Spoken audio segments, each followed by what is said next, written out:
প্রিয় দর্শক, সাজ্জাদ কাদিরের শুভেচ্ছা নিন। এই মুহূর্তে আপনাদের সামনে কথা বলতে এসেছি ভারত বাংলাদেশ পরিস্থিতির ওপর কড়া নজর রাখছে। কি হচ্ছে ভারত বাংলাদেশ সম্পর্কে? ভারত বাংলাদেশ সম্পর্ক এক প্রকার টালমাটাল। বাংলাদেশ উত্তপ্ত একটা অগ্নিগর্ভ, আর এই প্রেক্ষাপটে ভারতের সাথে আমাদের সম্পর্ক যেন হারিয়ে যাবার মতো অবস্থা হয়ে যাচ্ছে। অনেক ক্ষেত্রে তেমনটাই মনে হচ্ছে। বাংলাদেশের সংখ্যালঘু নির্যাতন এবং বিভিন্ন পরিস্থিতি, সার্বিক এই মুহূর্তের পরিস্থিতি নিয়ে ভারত সরকারের পররাষ্ট্র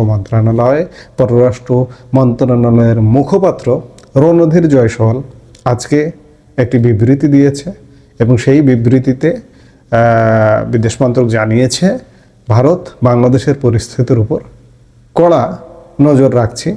সেখানকার প্রশাসনের সঙ্গে যোগাযোগ রাখা হয়েছে। সংখ্যালঘুদের নিরাপত্তা নিয়ে আমরা যে উদ্বিগ্ন, সে কথাও বাংলাদেশের প্রশাসনকে জানানো হয়েছে। যারা নৃশংসভাবে দীপু দাসকে হত্যা করেছে, অবিলম্বে তাদের বিরুদ্ধে কঠোর পদক্ষেপের পাশাপাশি বিচারের আওতায় আনার আবেদন জানানো হয়েছে।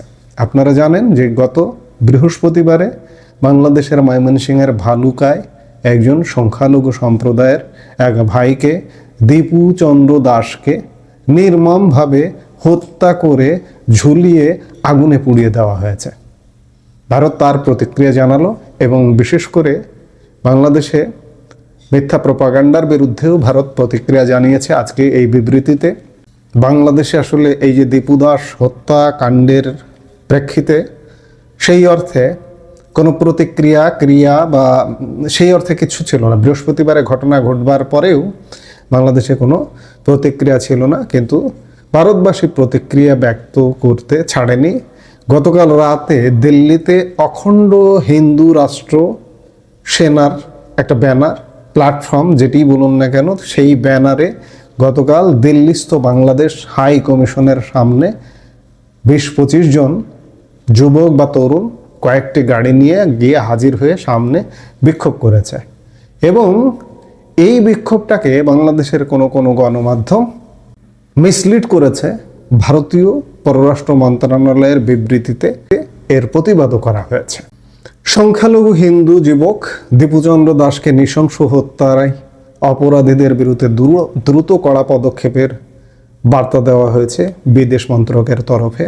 পাশাপাশি বাংলাদেশের সংবাদ মাধ্যমে মিথ্যাচার উড়িয়ে দিল্লিতে বাংলাদেশের দূতাবাসের নিরাপত্তা নিয়েও বার্তা দেওয়া হয়েছে ভারতের তরফ থেকে।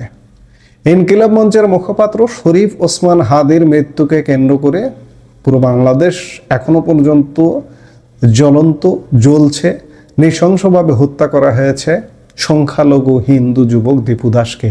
এরই মাঝে বাংলাদেশের সংবাদ মাধ্যমের তরফে গুজব ছড়ানো হয় দিল্লিতে আক্রান্ত হয়েছে বাংলাদেশের দূতাবাস।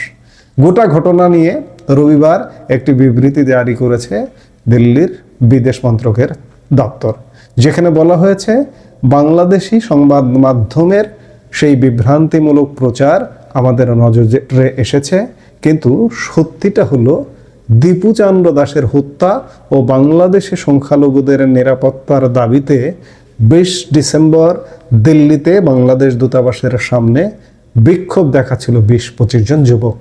যদিও তারা কোনো রকম আক্রমণ বা নিরাপত্তা নিয়ে উদ্বেগ তৈরির চেষ্টা করেনি। ঘটনাস্থলে মোতায়েন পুলিশ কর্মীরা অল্প সময়ের মধ্যেই এই বিক্ষোভকারীদের ছত্রভঙ্গ করে দেয়। ভিয়েনা কনভেনশন অনুযায়ী ভারত দূতাবাসের নিরাপত্তা নিশ্চিত করতে প্রতিশ্রুতিবদ্ধ।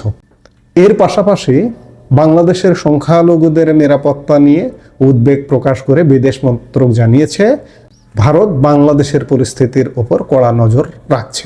এই সার্বিক বিষয়ে যখন দিল্লি একটি বিবৃতি দিচ্ছে যে বাংলাদেশ হাই কমিশন দিল্লি, সেখানে কোনো অনাকাঙ্ক্ষিত ঘটনা ঘটেনি, ঘটবার আগে বিক্ষোভ হয়েছে এটি বলেছে, গুজব নিয়েও বলেছে বাংলাদেশের গণমাধ্যমে। সম্পর্কটা আসলে ভালো যাচ্ছে না। এই করতে করতে আসলে কি হয়, আমরা 71 দেখিনি, আমরা 47 দেখিনি, আবার আরেকটা কিছু দেখি কিনা এমন পরিস্থিতিটা কিন্তু সেদিকেই। আমি হয়তো এই কথাগুলো বলি, অনেকের বিশ্বাস হবে না, কিন্তু আমরা পরিস্থিতিগুলো সেদিকেই দেখছি। দিল্লির বিবৃতির পরে বাংলাদেশের পররাষ্ট্র মন্ত্রণালয় একটা, বিশেষ করে পররাষ্ট্র মন্ত্রণালয়ের উপদেষ্টা তৌহিদ হোসেন একটা পাল্টা বক্তব্য দিয়েছেন বা বিবৃতিই দিয়েছেন।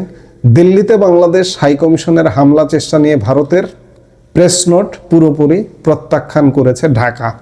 অর্থাৎ রণধীর জয়সওয়াল যে বিবৃতি দিয়েছে সেটি ঢাকা প্রত্যাখ্যান করলো। রবিবার পররাষ্ট্র উপদেষ্টা মোহাম্মদ তৌহিদ হোসেন এই কথা বলেন।